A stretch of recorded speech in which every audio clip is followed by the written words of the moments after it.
বন্ধুগণ, চাল ডাল ভেজানো ঝামেলা ছাড়াই খুব সহজভাবে বানিয়ে নিন শীত স্পেশাল সরু চুকিলি।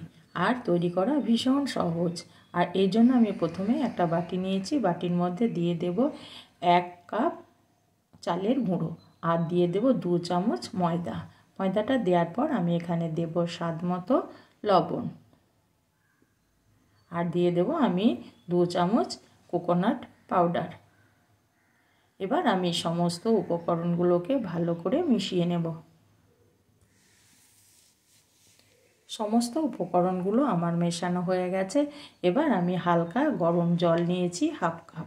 যে কাপে আমি চালের গুঁড়ো নিয়েছিলাম ওই কাপে আমি হাফ কাপ হালকা উষ্ণ গরম জল নিয়েছি। এবার এটাকে দেওয়ার পর আমি জলের সঙ্গে সমস্ত উপকরণগুলোকে মিশিয়ে নেব। এবার আমি হাত দিয়ে সমস্ত উপকরণগুলোকে ভালো করে মিশিয়ে নেব।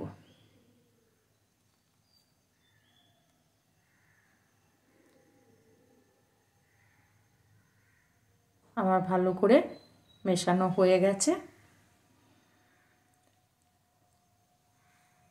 এবার বন্ধুরা আমি এটাকে ঢাকা দিয়ে মিনিট 10 রেখে দেব। 10 মিনিট পর আমি ফিরে এলাম। দেখুন বন্ধুরা, চালের গুঁড়োটা অনেকটাই ফুলে গেছে। আবারও আমি হাত দিয়ে একবার মেখে নেব। এবার আমি এখানে দিয়ে দেব 1 চামচ সাদা তেল। এর ফলে পিঠেটা হবে সফট। তেলটা দেওয়ার পর আমি তেলটাকে সমস্ত উপকরণের সঙ্গে এভাবে মিশিয়ে নেব। তেলটা মিশিয়ে নেওয়ার পর আমি যে কাপ মেপে চালের গুঁড়ো নিয়েছি সেই কাপ মেপে হালকা গরম জল দিয়ে দিলাম। এবার আমি জলের সঙ্গে সমস্ত উপকরণগুলোকে এইভাবে মিশিয়ে নেব। দেখুন বন্ধুরা, বেটারটা কিন্তু আমার ঘন আছে। এখনও আমি এখানে জলের ব্যবহার করব। আমি ভালোভাবে সমস্ত উপকরণগুলোকে মিশিয়ে নিলাম। এবার আমি চামচ দিয়ে দেখিয়ে দিচ্ছি এটা ঘন বেটার হয়েছে। এখনও আমি এটাকে পাতলা করে নেব। তাহলে যদি পাতলা না হয় তাহলে পিঠেটা কিন্তু মোটা হয়ে যাবে। আমি আবারও হাফ কাপ নিয়েছি গরম জল, হালকা গরম জল। সেই জলটা আমি আস্তে আস্তে এখানে দিয়ে দেব। এবার আমি পুরো জলটাকে পুরো হাফ কাপ জলটাকে আমি দিয়ে দিলাম। আবারও দেখুন বন্ধুরা, এই রকম পাতলা রাখতে হবে, তাহলে পিঠেটা হবে পাতলা। আর যদি ঘন বেটার হয় তাহলে কিন্তু পিঠেটা মোটা হয়ে যাবে। সেহেতু বেটারটা একটু পাতলাই রাখতে হবে। এবার আমি গ্যাসের মধ্যে একটা প্যান বসিয়ে দিয়েছি। প্যানের মধ্যে আমি 2 ফোঁটা তেল দিয়ে দিলাম। তেলটা দেওয়ার পর আমি একটা টিস্যু দিয়ে পুরো তেলটাকে প্যানের মধ্যে মুছে নিলাম। আর গ্যাসটাকে আমি এখন বাড়িয়ে রেখেছি। এবার আমি একটা হাতা দিয়ে আমি প্যানের মধ্যে 2 হাতা বেটার এভাবে দিয়ে দিলাম। এবার এটাকে ছড়িয়ে নেব এভাবে। আর যেগুলো ফাঁক আছে সেগুলোকে আমি অল্প অল্প ব্যাটার দিয়ে দেব। সমস্ত বেটারটা আমি এভাবে ছড়িয়ে নেব।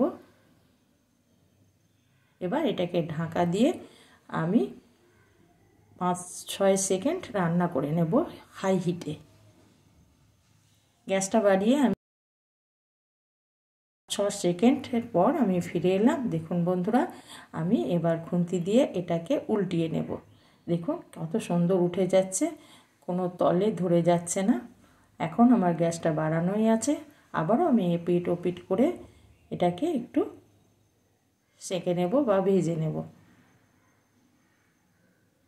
এবার আমি এটাকে একটা আমার হয়ে গেল, এটাকে আমি উঠিয়ে নিলাম। এবার আমি একটা থালার মধ্যে নিয়ে এইভাবে ভাঁজ করে নিলাম। আবারও আমি যে টিস্যুটা আমার তেল লাগানো আছে সেইটা দিয়ে আবারও একবার মুছে দিলাম। মুছে দেওয়ার ঠিক একইভাবে আমি প্রথমে 1 হাতা দিয়ে দেব, তারপরে আবারও 1 হাতা দিয়ে আমি পুরো বেটারটাকে আমি প্যানের মধ্যে এভাবে ছড়িয়ে দেব। আর গ্যাসটা কিন্তু বন্ধুরা আমার বাড়ানোই আছে। আর গ্যাসটা বাড়ানো আছে বলেই পিঠেটার উপরগুলো কেমন ফুটো ফুটো হয়ে যাচ্ছে। আবারও আমি খুন্তি দিয়ে 5 সেকেন্ড পর আমি ফিরে এলাম। দেখুন আপনা আপনি প্যান ছেড়ে দিচ্ছে। আবারও আমি একবার উল্টিয়ে দিলাম। দেখুন বন্ধুরা, এবার আমি এটাকে প্যানের মধ্যেই উল্টিয়ে ভাঁজ করে নেব। এভাবে আমি দুটো ভাঁজ দিয়ে দিলাম। আমি এটাকে উঠিয়ে নিলাম। আবারও আমি গ্যাসটাকে বাড়িয়ে দিয়ে আমি মুছে নিয়েছি। মুছে নেওয়ার পর একইভাবে আমি বেটারটা এভাবে দিয়ে দিলাম। ঢাকা দিয়ে আমি 5 থেকে 6 সেকেন্ড রেখে দেব।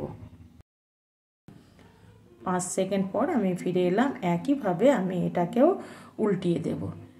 হ্যাঁ বন্ধুরা, এইভাবে আমি সমস্ত সরি চুকুলিগুলোকে তৈরি করে নেব। আমার রেসিপিটি রেডি।